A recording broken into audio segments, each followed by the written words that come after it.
Good afternoon.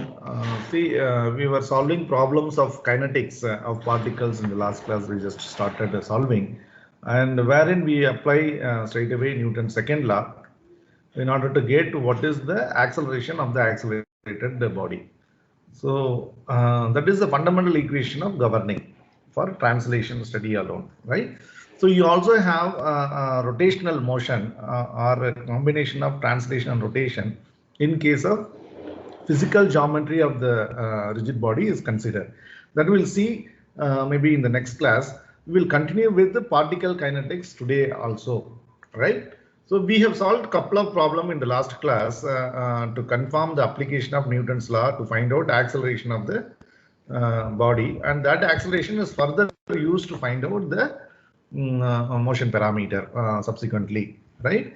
For example, that problem of water drop comes out of the bucket which is whirling on a vertical axis, and another problem we solved is on the dependent motion problem. The motion of one block depends upon the motion of the other, and so on. So this is what we were doing it in the last class.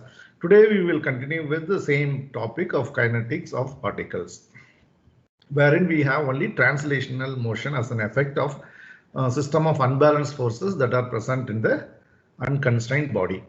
Not fully constrained body. Fully constrained means it's fixed. It can resist the application of force, so it will ensure static equilibrium.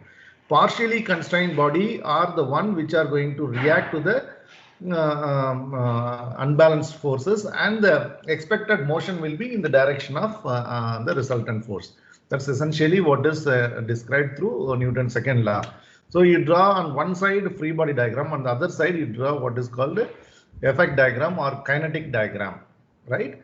And that is how we have started solving the problem. So I am going to start solving again some more problem here.